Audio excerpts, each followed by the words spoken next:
Good morning, distinguished guests, young professionals, students. It's for me a great pleasure to be here today moderating this panel session about one of the most important topics for the future in the industry. Climate change policies have the power to shape the future of our industry, and we, young professionals and students, are the future. My name is Laura García Chiquero, and I'm the Vice Chair of the Young Professionals Committee. And today, we will be sharing, during 90 minutes, the perspective of how oil and gas companies are contributing to that challenge.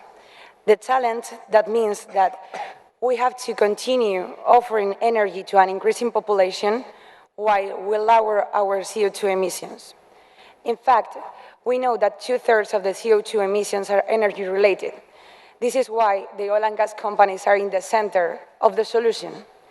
And during the next 90 minutes, we will see how oil and gas companies, far from escaping from this obligation, they are really embracing that and putting solutions on the table.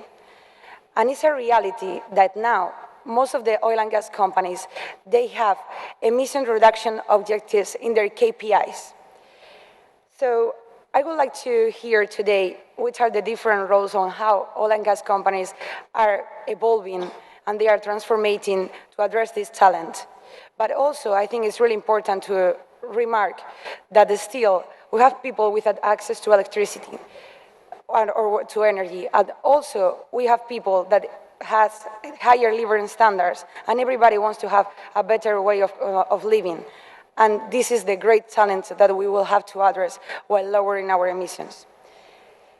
So we will start with Piers Rimmer, that he is the General Director of the WPC, but he is also the chair of the Energy Access Platform that can give us a really good overview on this challenge. Thank you. Thank you. Please.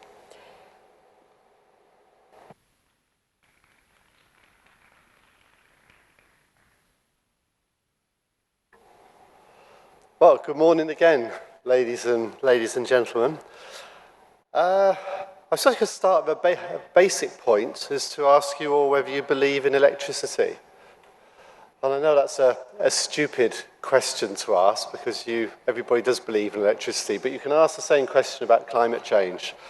And there are still people out there that don't believe in climate change. I think we all do, and the scientific evidence is clear that we have climate change that is induced by the human population, and we have to do something about it. As I actually said earlier, one of the main issues is world population, that by 2050 we'll have 10 billion people on the planet. Now, it will probably be more than that, because 10 billion is the mean number from the UN statistics. So hopefully there'll be less people, but we're likely to have more people on the planet. And these people, sorry, that last slide should have shown you that the large part of the growing population is going to be in India and China. Both those countries have large deposits of coal, which is unrealistic to think that they won't use. So one of the challenges there is to use fossil fuels in a clean and sustainable manner. We also know that we're going to be using fossil fuels for many years to come as well. We do a meta-analysis at WPC. We don't do our own analysis. We look at the IEA, we look at OPEC, we look at what all the countries and companies are saying the future is going to be, and we try and take a realistic view.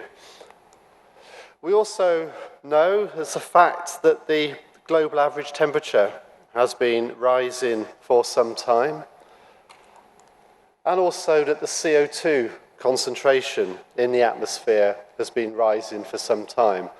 And the little box at the bottom there shows you all the COP meetings of when we started talking about all this. And it's got more serious in recent years, because the rate of CO2 rise has been a lot faster in recent years than it has been historically.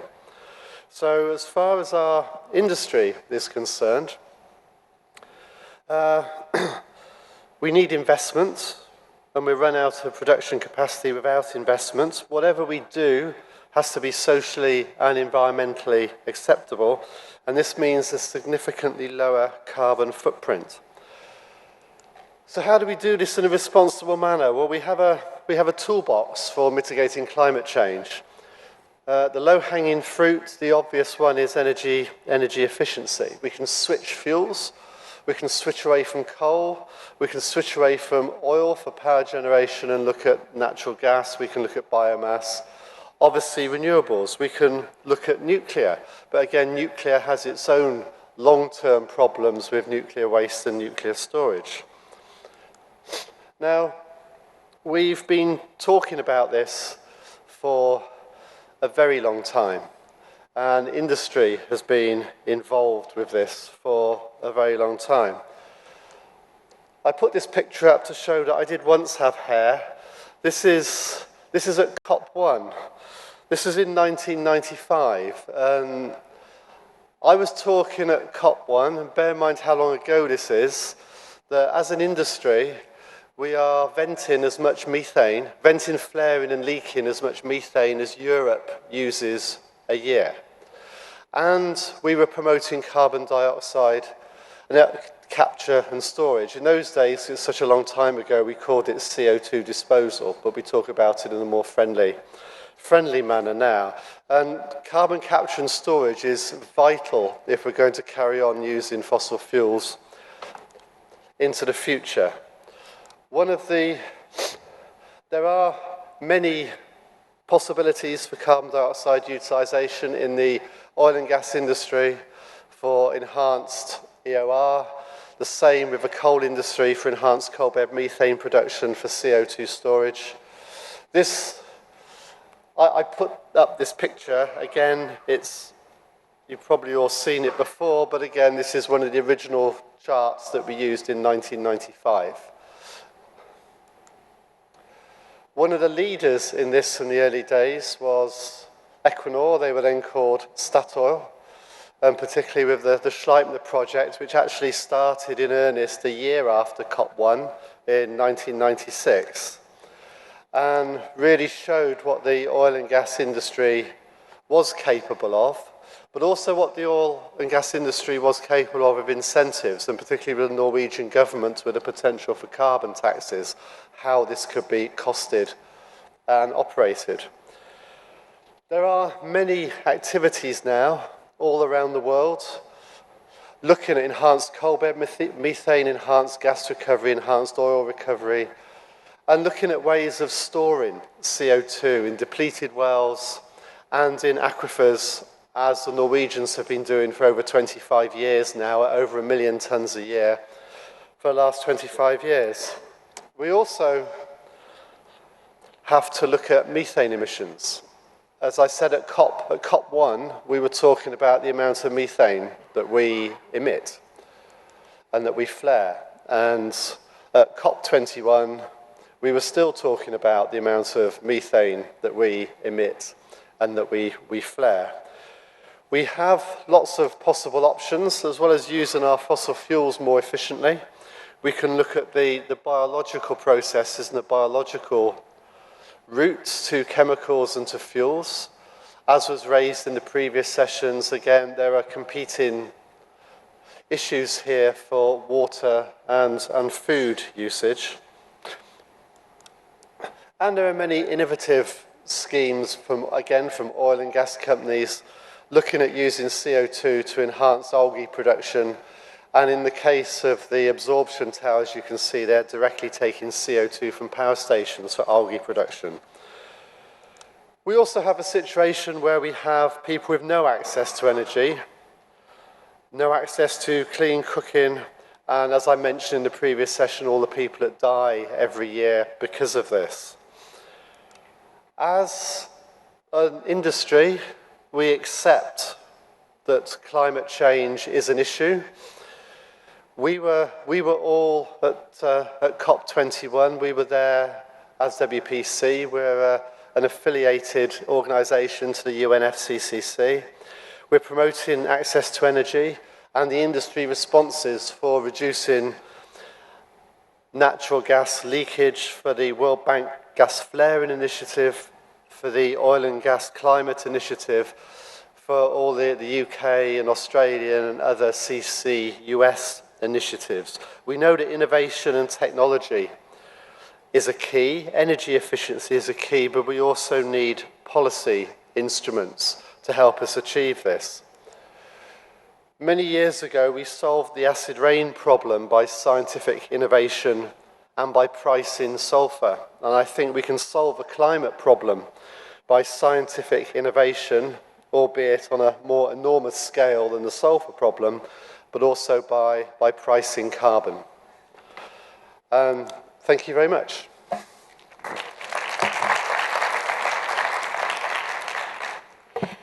Thank you very much, Piers, for this interesting presentation. But I would like to ask you, because looking at your presentation, I'm really curious about COP1 and what's happening between COP1 and COP21. How do you see like the involvement? It's quite interesting that as an industry, we have been involved in all this from way before COP1. And I know some companies get some bad press about this. I can remember speaking and working with Brian Flannery from Exxon in the late 80s, looking at carbon dioxide capture and storage. We were trying to promote this at COP1. Nobody was particularly interested. We had, I think, the Indonesian minister and the Italian minister raised it at COP1, and nobody else did. They thought the solutions were renewables. The rest of the audience didn't think there was a problem at all. And the nuclear industry was very good at lobbying. And over the years, again, our industry is involved in all the Substa meetings, all the scientific meetings leading up to all the different IPCC reviews and reports over the years. And as time went on, people started to take this more seriously. We had a World Bank program in 1997-98 to reduce methane flaring, which again was successful to start with, but then sort of fizzled out. So we are hoping that with COP21 and all the initiatives now that we will get back on track. As an industry, we've been involved since the beginning, but the pace needs to quicken up now. Thank you very much. In fact, I didn't know that we were like a little bit like outside in COP1, and it's good to know like we have been like evolving and people is realizing how we have a central role to solve this challenge. So let's continue with Gerardo Uría. He is the Senior Director of Membership and Industrial Relations of the American petroleum industry. Welcome him.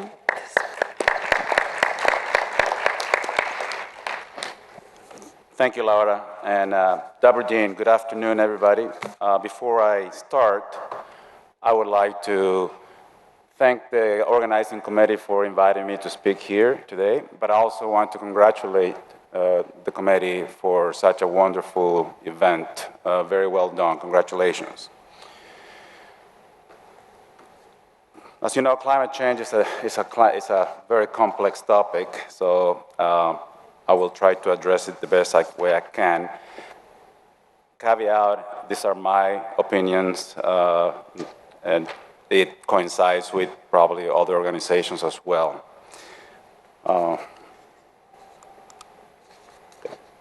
So today I'm going to have a couple of points to make. The first one, obviously, climate change and energy, then things that we've heard this morning, things that pretty much everybody knows, the relationship with the growing energy demands. Then I want to talk a little bit about API and one of our initiatives that we're doing in the United States called the Environmental Partnership. And then I'd like to challenge the next generation, the new generation, on the way forward. We know that climate change is real and very complex, but extreme agendas like abruptly cutting access to fossil fuels is unrealistic. We also have to deal with political and social trends that are in conflict with energy needs, but we cannot forget the importance of all the activities that our companies, the oil and gas companies, are undertaking to come up with solutions to create sustainable environmental ways for generating energy. We've seen this slide before, but I did want to make reference to it. Currently, we consume we have reached about 100 million barrels a day of consumption. That's more than double what it was 50 years ago. Now, as you can see, in 2040, demand is expected to grow, and that demand, as Piers pointed out, and others this morning, will be mainly from emerging economies. But it is everybody's duty to address those needs, and as an industry, we need to do that. We've seen this slide before as well, so I won't make much reference to it. These were from last year, in 2018, the various different outlooks, either by IEA or by different companies. But reality, what I want to point out here is that those projections, even under different scenarios, where optimistic scenarios for renewables, tell us that we'll continue to utilize oil and gas for many years to come. I reviewed newer scenarios that just came out over the last couple of weeks. Various companies have put out their outlooks into 2050. And the new scenarios the new outlooks, are not much different. As a matter of fact, the latest numbers, in 2050, we will be utilizing somewhere between 52 and 118 million barrels of oil a day. And in 2050, we'll also need about 9 to 13 billion cubic meters of gas.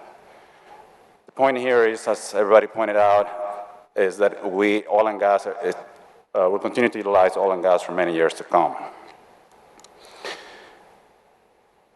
In the United States, thanks to the use of thanks to the use of natural gas, we have been able to lower the emission of greenhouse gases over the last century. While doing this, beyond producing natural gas cleaner and safer than before, we are also investing billions of dollars into the development of zero or low carbon technologies. That's our industry. Our industry alone in the United States has invested in these newer technologies more than all other industries combined. From 2000 to 2016, the U.S. oil and gas industry has invested $108 billion on these zero to low carbon technologies. In addition to that, we continue to invest in alternatives, in conservation, and cleaner fuels. As everybody mentioned, renewables are still going to be needed. However, we need to make big investments in order to be able to develop those new technologies. In the meantime, some of the technologies that were discussed earlier today, CCUS, will need to be further developed. The one thing that we have to address is the general public perception.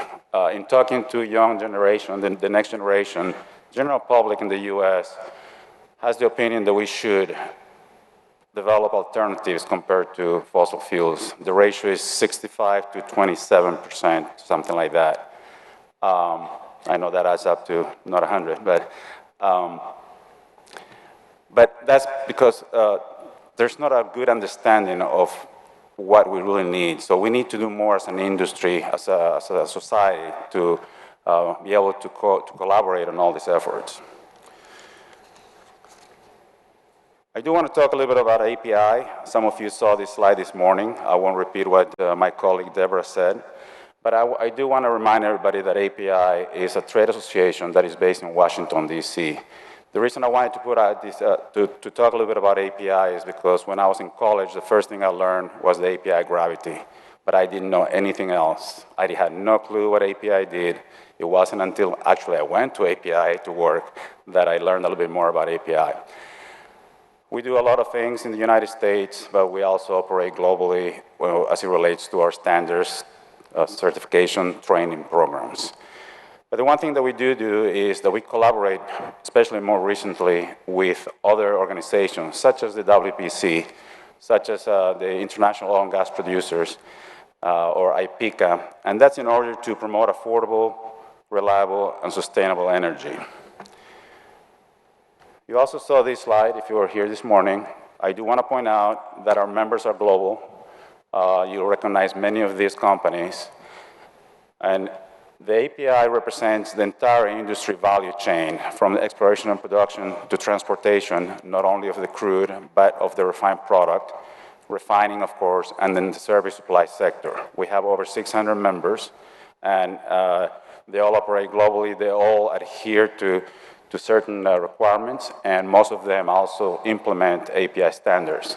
By the way, they also contribute through their volunteers in the development of those best practices around the world. The API and our members recognize that industrial activity increases the risk of climate change, so we are committed to doing something about it. We believe that the oil and gas industry has the opportunity to drive the energy sector forward, not by abandoning oil and gas, but by embracing stricter environmental practices and developing emission reduction technologies. So to that point, I want to talk about the environmental partnership. The environmental partnership is an initiative that we started that has three basic principles: is to learn, collaborate, and take action. As you know, from the shale revolution in the United States, we have drilled literally millions of wells across the US.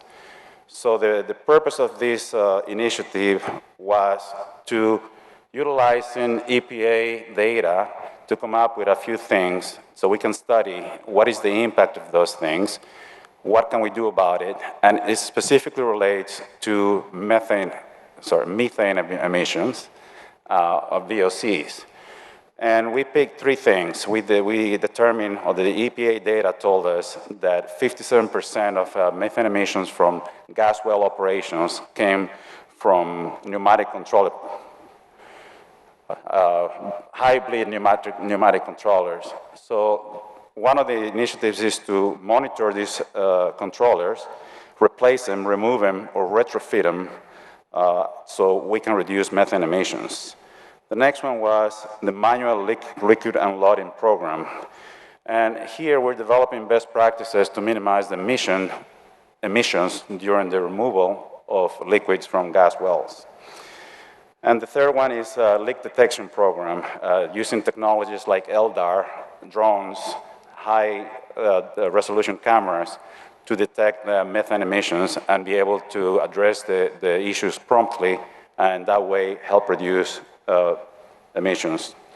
Now, we're not doing this by ourselves. This is a collaborative effort.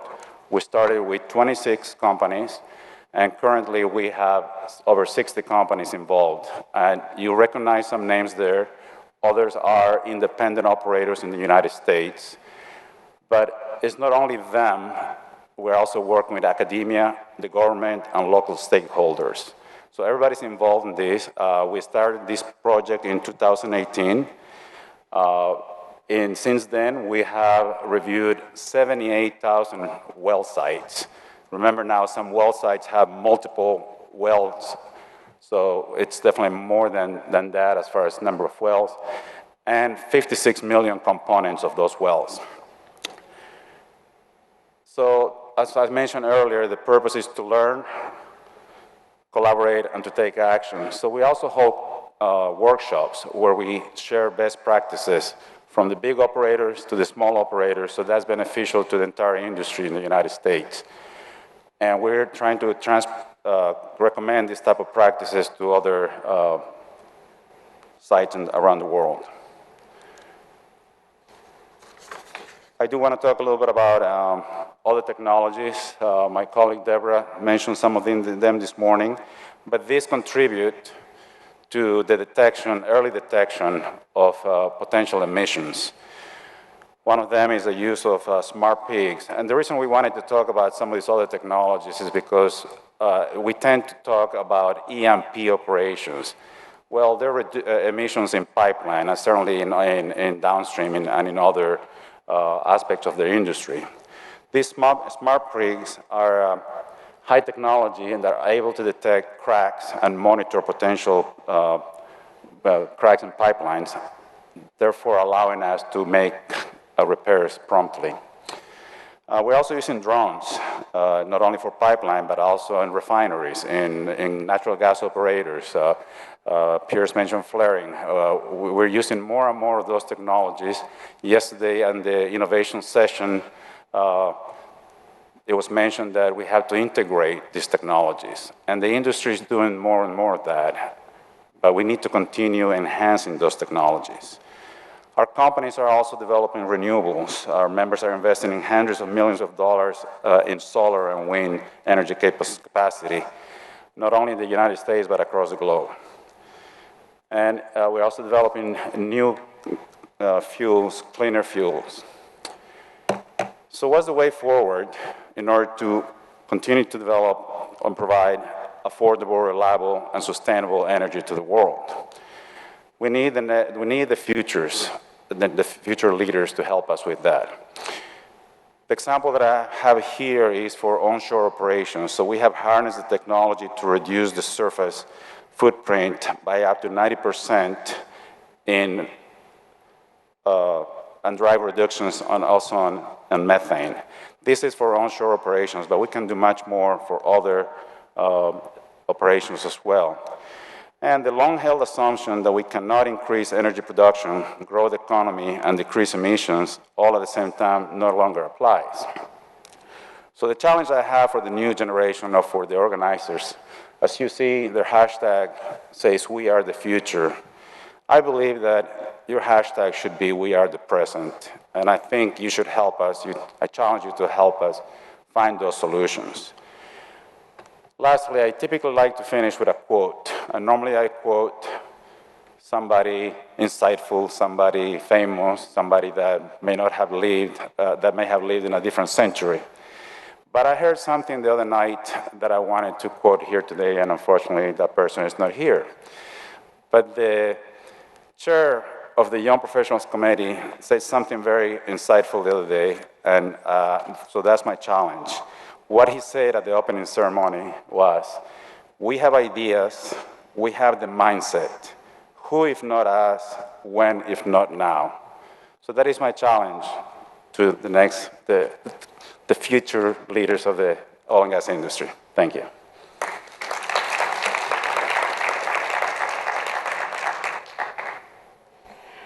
Thank you very much, Gerardo, for this presentation. I think it's really important to have somebody from an association that can give a little bit the big picture and to realize that there is a lot of companies involved on this, and this is a reality that several companies around the world are really contributing to this challenge. And I would like to ask you, especially you were mentioning like the environmental partnership, and you said like there's a collaborative effort. And as you say, we are the future, you are the present. I would like to ask you, like, how do you think that young professionals and students can have like a distinct contribution to this global effort? Thank you, Lara. I think there are many ways.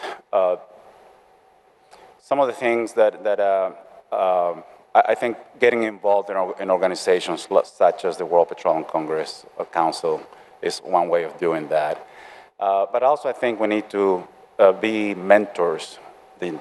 You guys, the current young generation in our industry has to be mentors to not only us, but also to the next generation.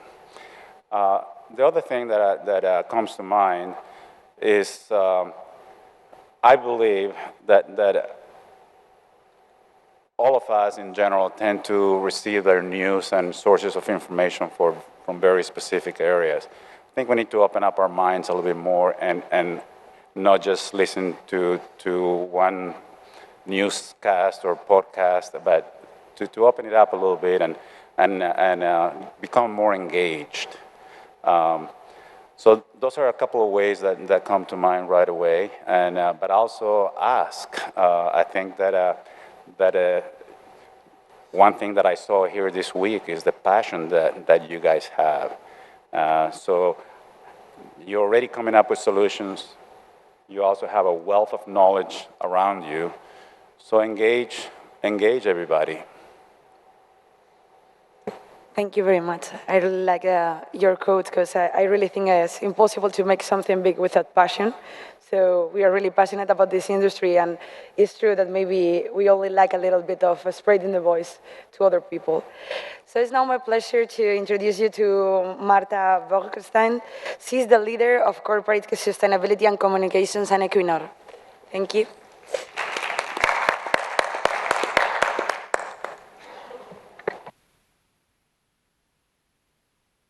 Like this? Yeah. So thank you, Laura, and thank you, fellow panelists. Great being here today, and great to see that this topic is also being on the top of the agenda here, like it is in the rest of the world and outside our industry. I believe we have a significant role to play in tackling this challenge as an industry, but as individuals and human beings, part of a society and part of a common future. If we want to be an industry for the future, it's not a question of whether we have a role, but it's a question of whether we can turn one of the greatest challenges of our time into business opportunities. Can we do well while doing good? Oops. So Laura, this slide is for your introduction, really. It's one way of seeing the realities. Another way is, of course, also addressing the need for fossil fuels in the future. But this, that there is a limit to what the planet can take, is what the surroundings, our context, is debating.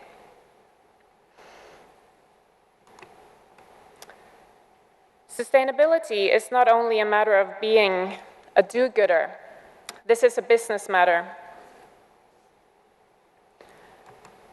The increased pressure and higher expectations are not only coming from the activists, but it's also coming from investors, from young people like us, from the decision makers. Climate change is a dominating issue, but we're also facing higher expectations to our response on other issues, social issues, environmental issues, and the question of what kind of role we as business want to have and need to have to be part of a society. Not taking action is not sustainable for people, it's not sustainable for the planet, and it's not sustainable for the business. It represents risk for litigation, for bad regulations, for not attracting the talent we need, the capital we need. Our industry is at the core of this change.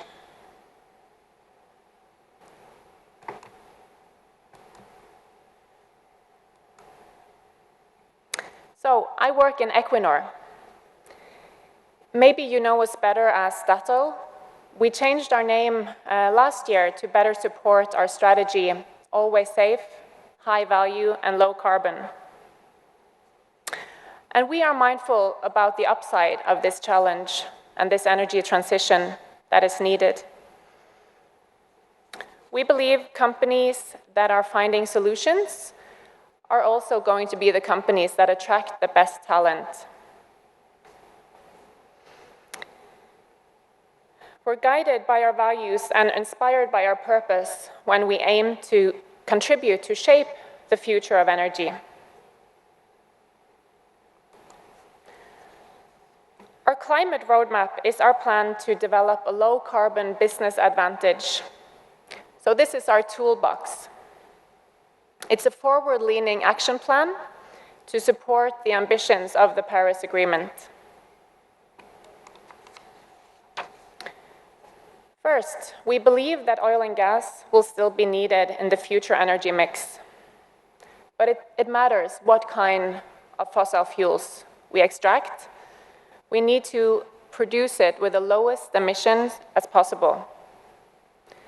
Equinor is one of the world's most carbon-efficient oil and gas producers, and our methane intensity is about 1/10 of the industry average. The targets we've set will help us to further improve our operations. We've also set clear principles for how to improve our future portfolio, how to shape the future oil and gas. For instance, carbon pricing, already mentioned here today, we apply a price of $55 per ton for all investment analysis in all markets. We support the price on carbon, and we believe it's an efficient and important measure to drive the competitiveness of cleaner fuels.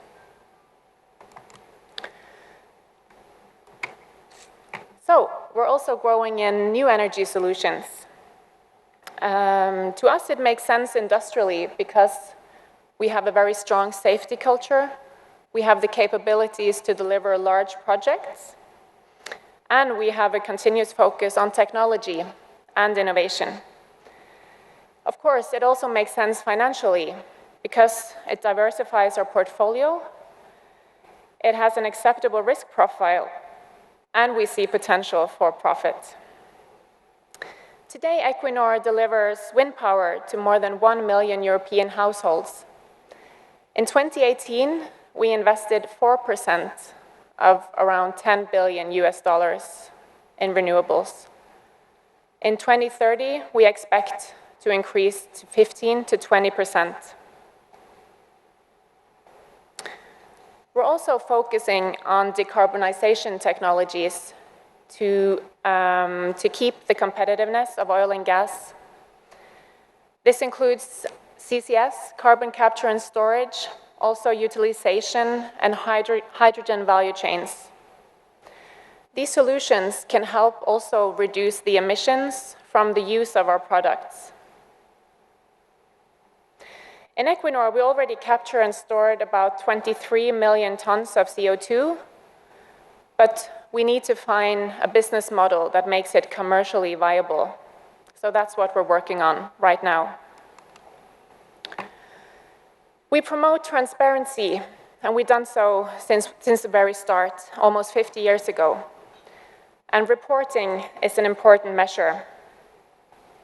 High-quality reporting represents important insights into a company's strategy, governance, and performance. And to us, it's a way to show how we continuously improve. From an investor perspective, sustainability, or ESG data, is increasingly being used in traditional valuation models and investment decisions. Not only because it's the right thing to do, but because it's financially compelling.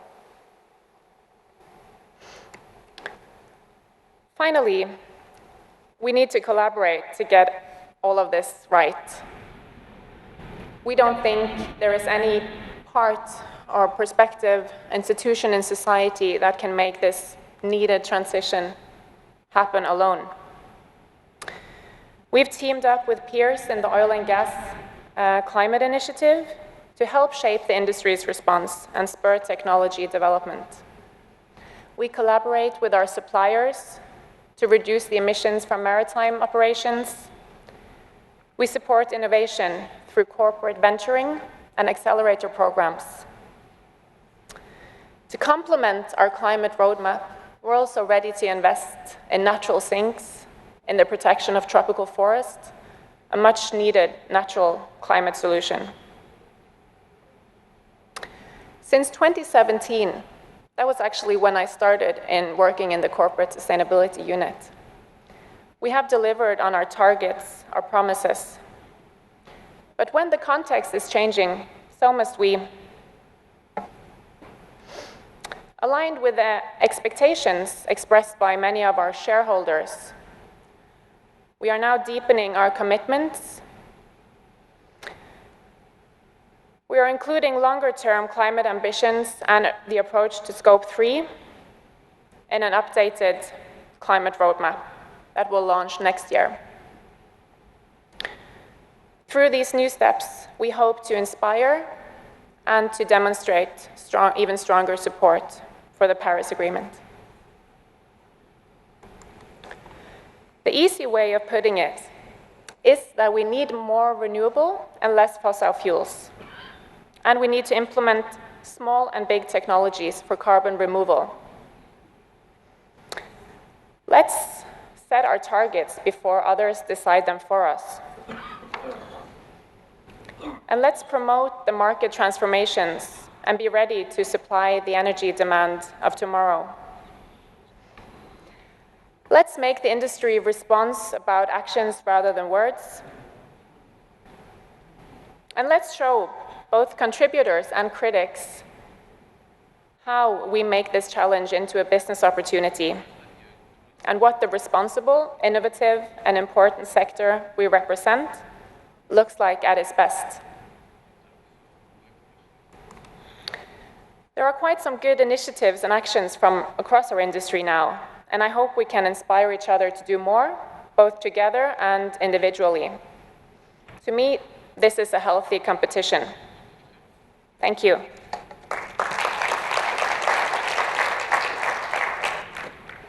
Thank you very much, Marta, for your presentation. I think it's good that we are hearing in all your presentations that there is a toolkit, doesn't it? Like there is not like just one silver bullet to solve this challenge, and we really have to contribute all the energies, all the technologies, and all our efforts to really transition and change. And I mean, you are really an example of company that was the first one, like leading the way and changing and transforming even the name to this energy transition. So you mentioned also that you are willing to inspire. So how do you think that young professionals can really inspire and influence their companies as insiders to lead this transformation? I mean, you have the example of your company, so which was the distinctive role of young professionals in Equinor? Thank you, Laura. Well, I don't think there is one single solution, but for young people and leaders, employees, I think we need to help also our senior management understand what this challenge is about. From our perspective, sometimes we are very mindful of the need for fossil fuels also in the future. We're talking a lot about the dilemma. But for many outside our industry, particularly young people, this is not a dilemma. This is a crisis that they and we need to solve.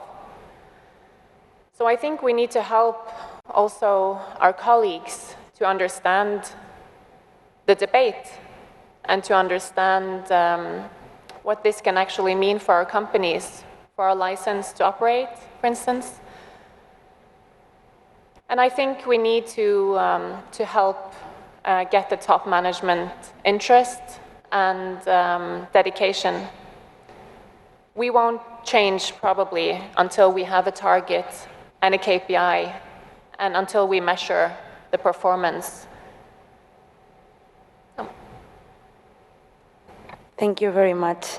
I think it's important, your point of education, because in fact, as from the Young Professionals Committee, we have a survey to try to know the perception of the oil and gas industry from outsiders, and you really realize how we have a huge challenge on communicating like the society outside the oil and gas industry, how we contribute that the oil and gas is not only in their cars, but also in their computers, in their fancy iPhones, and all the things that basically that they touch.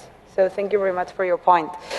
So we will continue with our last speaker, but not least, that is Michael Collins. He's the CEO of Salim Petroleum Development.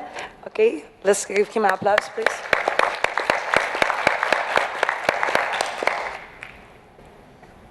Colleagues, good afternoon.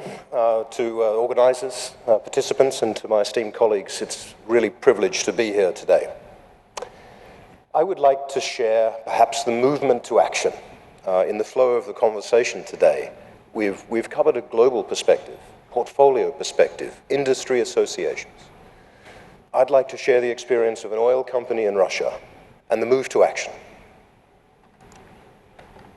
So we are a joint venture between two international entities, Gazprom-Neft, extremely progressive part of the Russian landscape, and Shell, an integrated international energy company. Both of our shareholders have created a strong statement of portfolios related to transition of our energy systems. And we are part of that portfolio. Salim Petroleum is in Western Siberia, established in late 90s and first oil in 2004. We have a number of licenses operating, and we are an oil company. When I say that, we're actually a water company. And we'll come back to that and what it means for our role in the climate challenge. With 2.6% of the overall regional production and around about only 1% of the Russian production, it can be argued, what impact can small companies have? How can we move the needle on elements of the climate change crisis? On the bottom right is the overall production profile for our company. And overlaid on it is the water production. Water inside our hydrocarbon systems contributes to the most significant portion of our energy consumption. Energy, which is fueled from hydrocarbons. Energy, which is used in our overall industry to drive production. It's important to recognize that right across the industry, water drives our challenge. Now, we see our role in climate change as part of our corporate social responsibility. It's part of our role in the society. It's part of our role in being a good neighbor. We have a program which is integrating key elements of safety, benefits in our community, social performance, our role with Indigenous people, and of course our environmental footprint. And it's certainly part of our environmental footprint where we look for some of the key elements that work towards the climate challenge. No flaring, as we shared from my colleagues. Leak detection, removing unwanted soot from distribution of flaring systems in not only our own, but our associated facilities. We also make sure we execute rigorous and a lot of studies into how we impact the environment around us in our licenses. And we have targets, as was mentioned, setting an ambitious goal around how we are going to have an impact on certainly energy efficiency. The top left really shows the challenge for small companies like Salim Petroleum. The biggest parts of our energy intensity come from pumping oil and gas through our submersible pumps. Indeed, transporting it and injection of that water into the system. And the last part is actually the processing and transportation. Impacting our energy efficiency is not just an economic case, but it's a strong case to our responsibility to improve efficiency.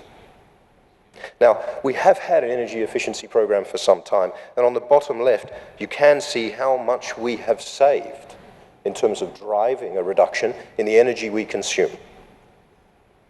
And I think there's some real practical cases here for us to share and be working across the industry to achieve. Changing out the majority of our artificial lift systems to more efficient pumps has had a dramatic impact on the overall efficiency of our system. This has come at a cost, of course, but the impact it's had over the long term has created a strong economic case for action. We've also been working on really being efficient with our water injection systems, as well as making sure we reduce our flaring and greenhouse gas emissions from any leaks.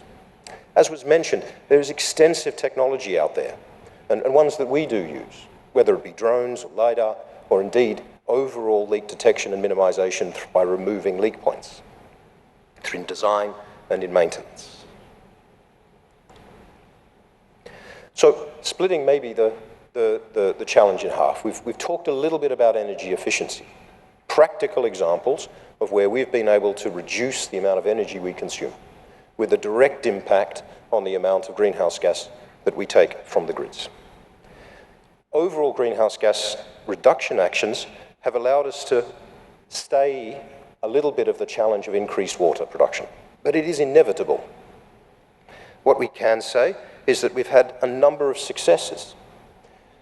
Early on in the field's history, we were able to work with a third party to create a relationship where associated gas is used for local power generation and indeed LPG production.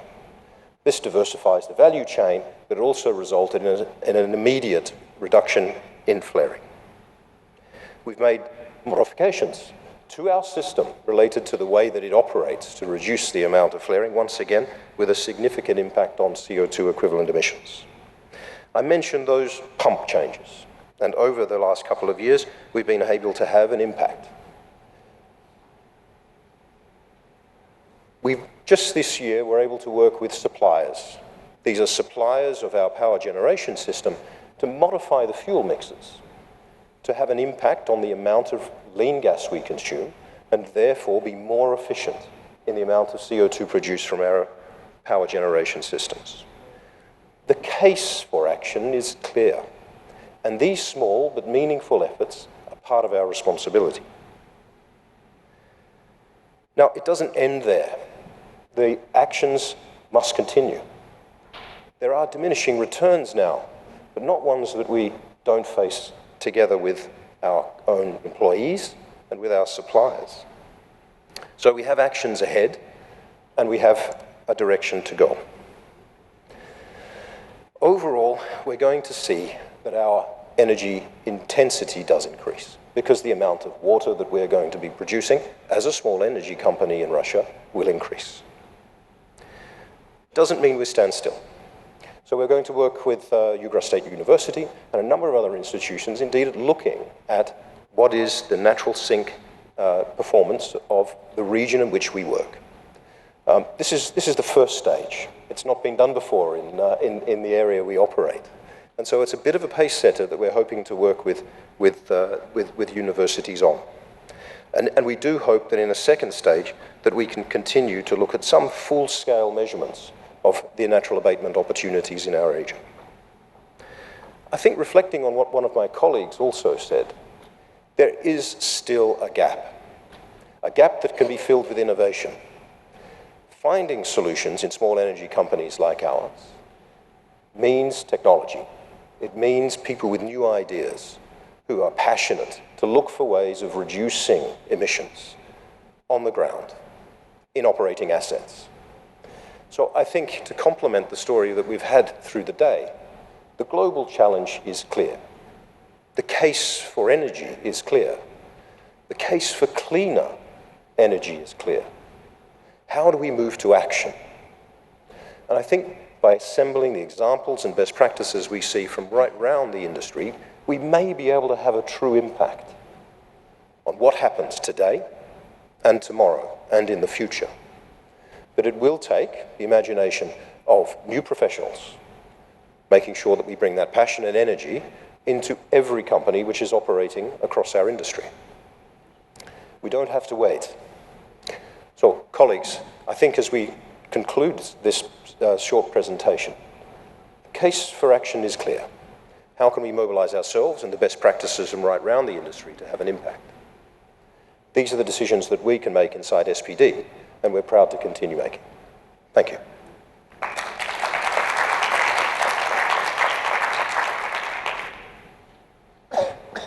Thank you very much for your presentation, Michael, and also for making people aware that we are increasingly setting KPIs in our companies, as Martha was mentioning, that is really the call to action and the movement that we should follow. But please let me ask you something a little bit different, not that related with our KPIs, because we were mentioning before, you have been living really around the world.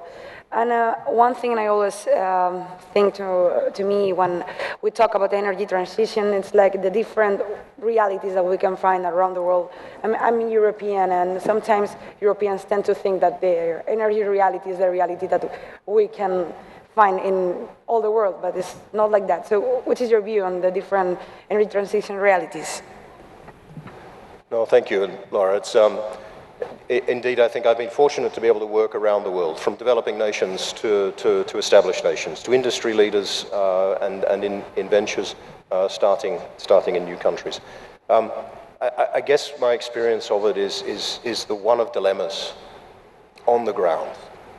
The case for energy transition is so clear, but how do we translate that to a jeepney driver in the Philippines, or to an economy trying to develop itself to create education, to provide cooking, clean cooking energy, to provide medical care?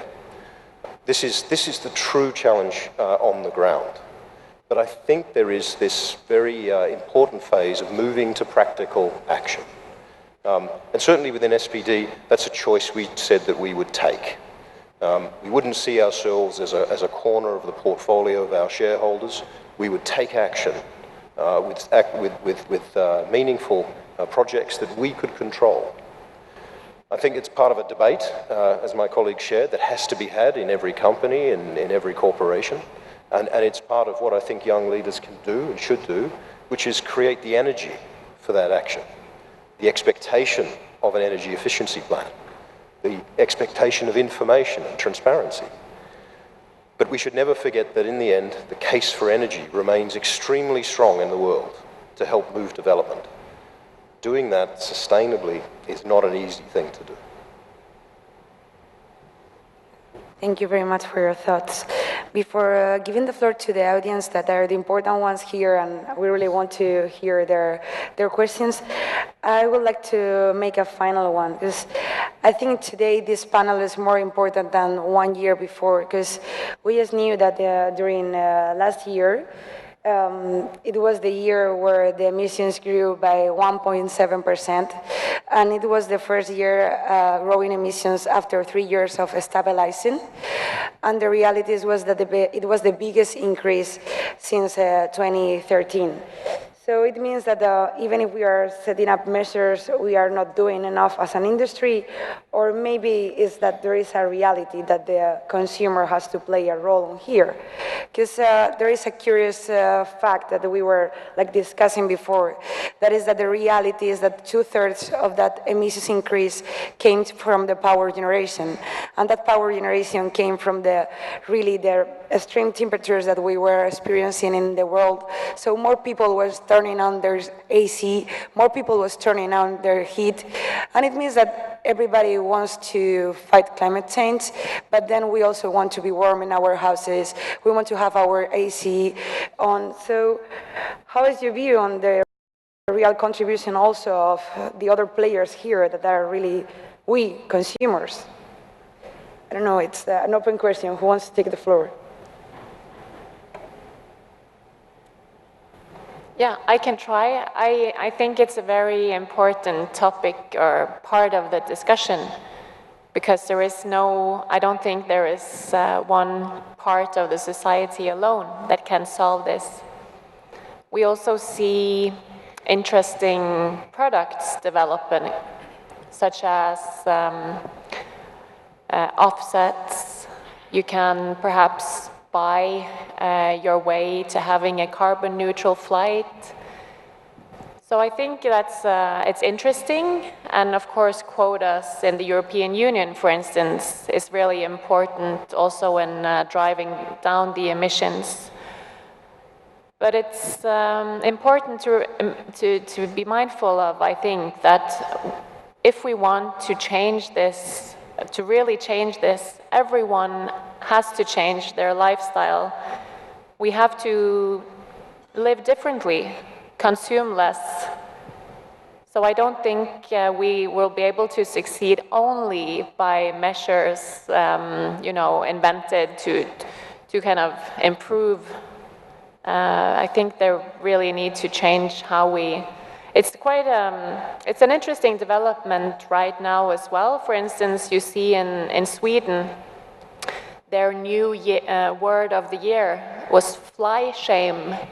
So shame of flying was voted the new word of 2019. That's not something that is very, perhaps, high on every country's agenda, but that it's there, it's also says something about the debate. Really interesting. Some other thoughts, or we open the discussion to the audience? Okay, so do we have questions in the audience? Okay, there, please. Okay, first, ladies first. Hello, I have a question especially to Marta. In your presentation, it was stated that in the roadmap that Equinor wants to put a price on carbon. I know that Equinor is a company in Norway, participates in the quota scheme, and in addition to that, also pays a very high CO2 tax, which is the highest in Norway, and probably it is the highest in the world. So altogether, to cost about 100 euro for Equinor. So my question is the following: do you consider that as a high enough price? Does it reflect the social cost of carbon? And the second part of the same question: do you think that carbon taxation and such a high price is a good instrument to reduce CO2 cost, CO2 in total CO2 emissions? Thank you. Thanks for your question. I didn't hear everything perfectly, but I'll try to answer as far as I understood it. So you're asking about the price of carbon and the level that we think is the right one. Well, that's a good question. And as far as I know, it's probably not going to be the same price in every market, because markets are different, right? So since the early 90s, we've paid a price on carbon for about 80% of all our production. It wasn't, easy at first, but of course it encourages you as a company to do things differently, to improve, to design your operations differently, and we know it works. So like you said, yes, in Europe right now it's a high price. And whether it's the right price, it's a good question too.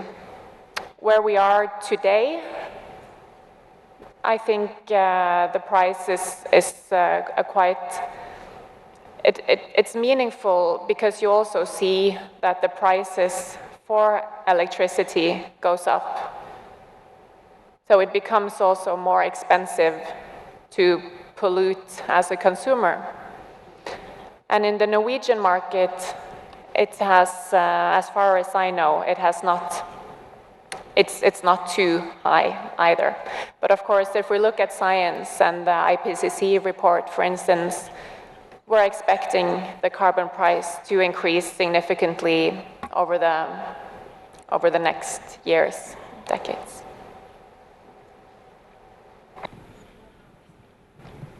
Here we have another question. Thank you for your excellent presentation. My question for the second speaker, you said about the carbon dioxide emission, and you said that natural gas is more effective for the production of electricity and more clean and more safe. Why now we see that more countries in the world interested in building a new nuclear power station for the generation of electricity? Why them they doesn't use natural gas for producing electricity in place nuclear power station? Thank you.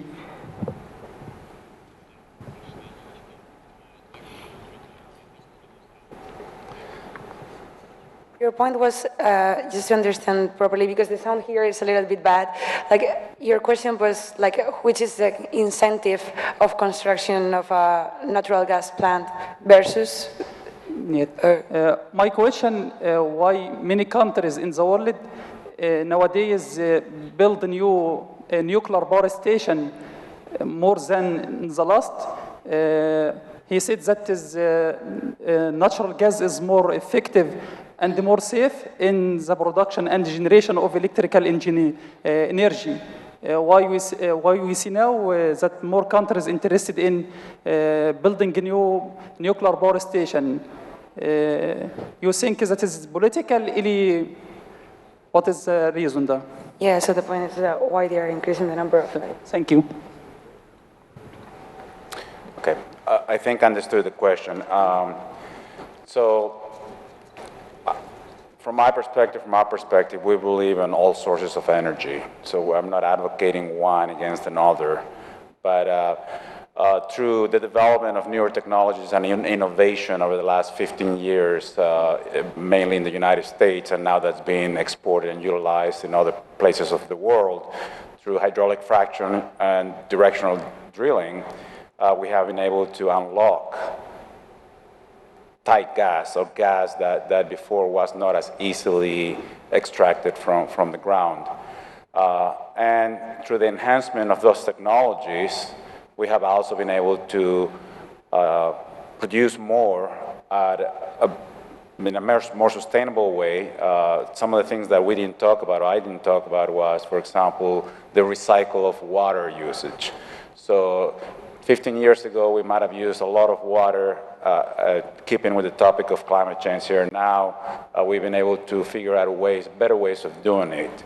We've also been able to improve some of those technologies, not just for the fracturing and the directional drilling, but the well construction, to make sure that the communities are safe and that there's no contamination of the water sources.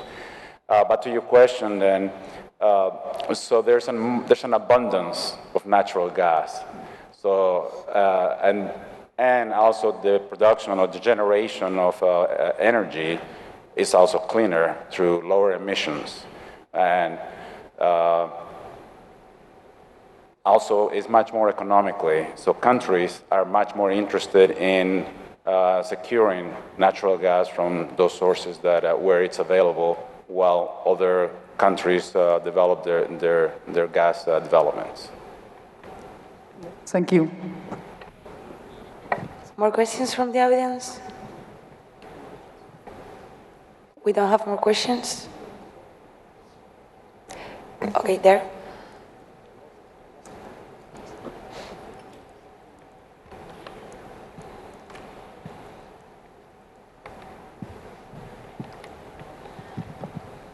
So thank you all for your presentations. This is an open question to whoever wants to answer. Since we're talking about climate change, the main driver are greenhouse gases. And we need to increase the amount of renewable energy sources in order to get greenhouse gas emissions down. But, so I sort of have two questions. One is if you want to come with your thoughts on some of the most promising renewable energy sources in your opinion, and also some of the more problematic aspects of these new renewable energy sources. For example, for those of you who are from Norway in the panel, you know that the last few weeks we have had quite a discussion of wind power, a big fight against wind power on one of our islands. So again, the question is the most promising renewable source, and also what are some of the big challenges about these renewable sources? Thank you.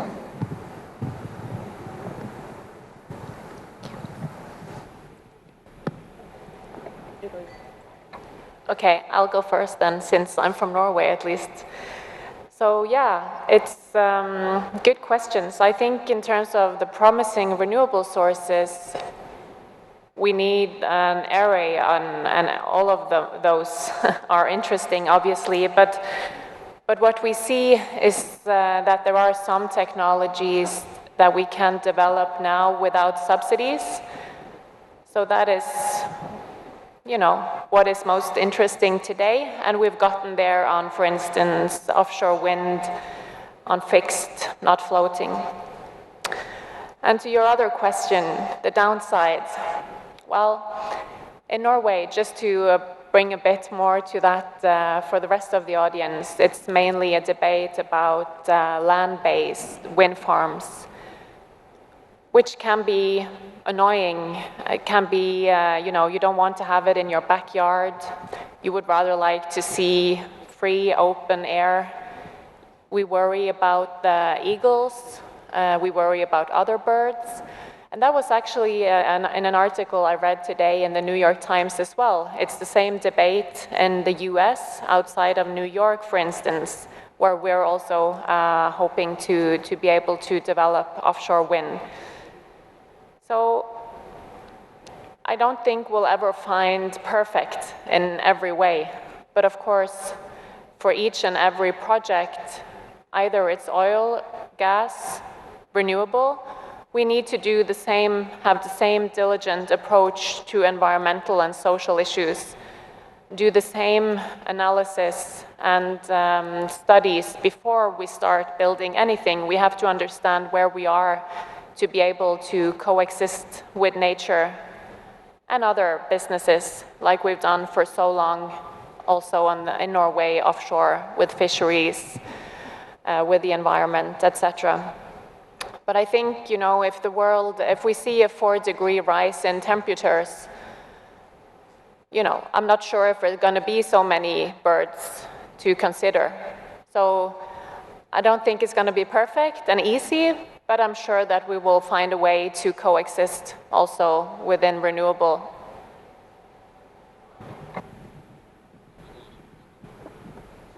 I think we also have some way to go on technical innovations with a lot of these technologies to improve how we go forward. We are sadly, though, in a lot of cases, still limited by the laws of thermodynamics. So there are still limits with some of these things. Solar panels have increased in efficiency greatly over the years, and the ones, certainly there's been a big push in Europe for solar panels, but the current panels probably have an efficiency of about 30–35%.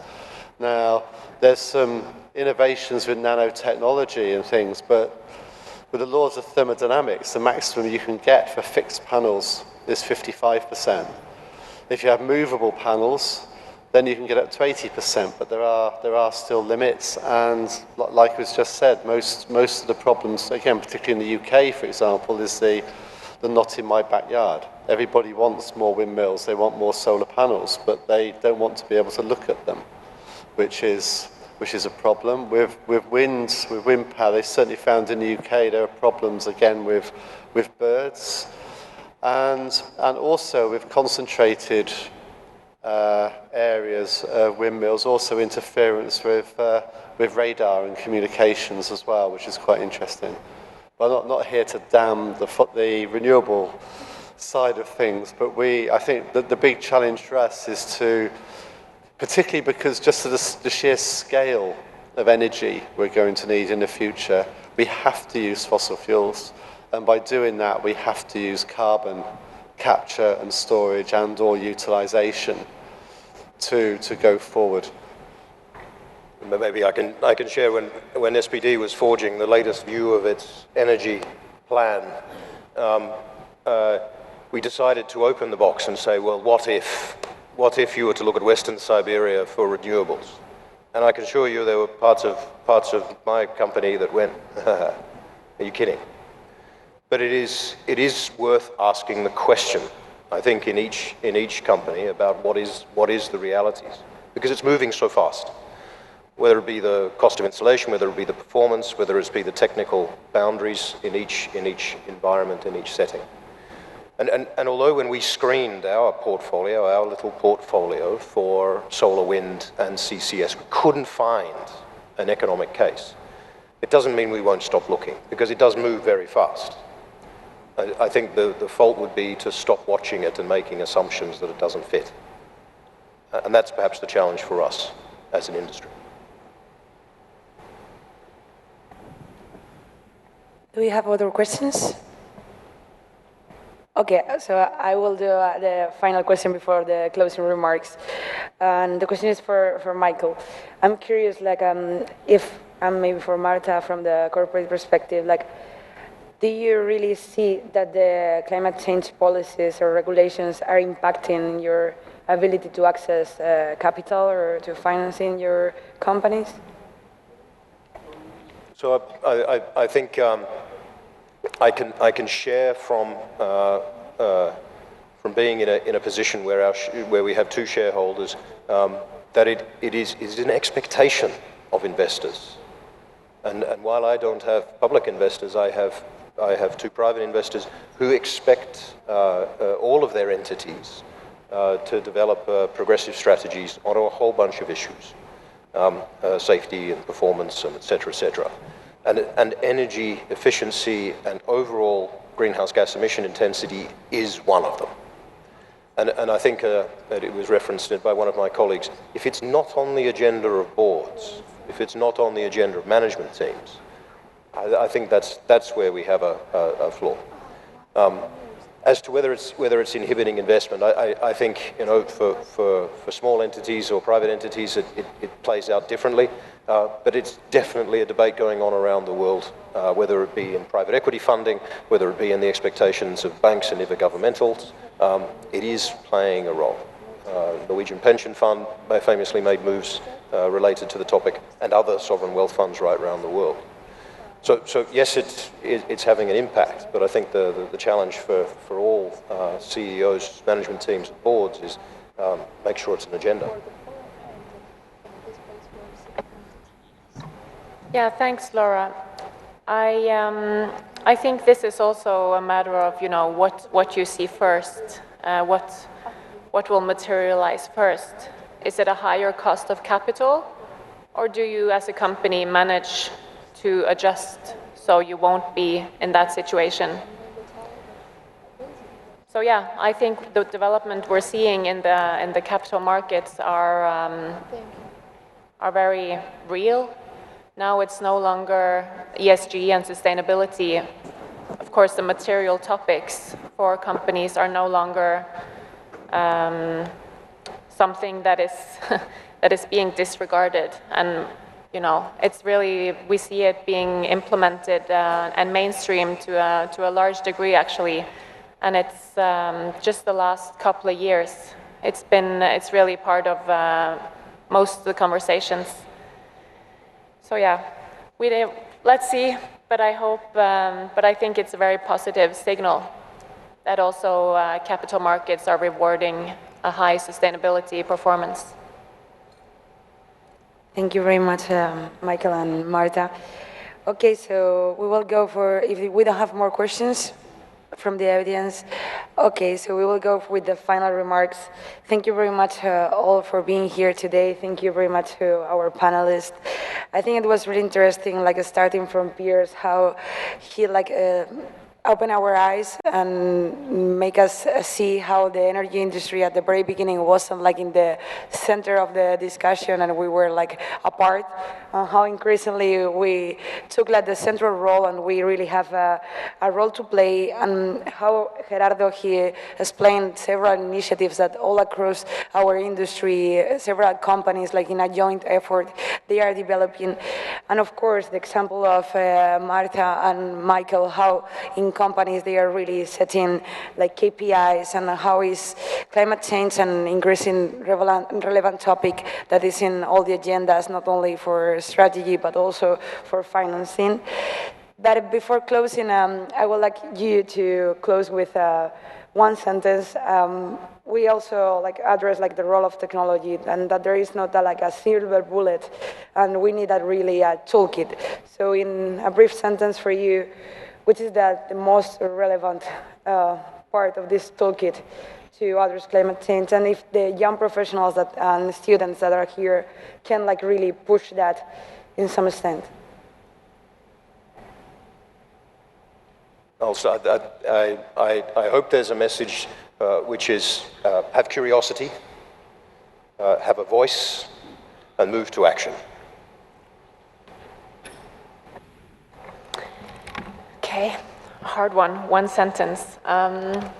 I hope that you as young and future leaders will inspire and support each other and try to bring all of your colleagues along, no matter where they're working in the company, that being oil or gas, renewables. Everyone in the company can play a role in improving.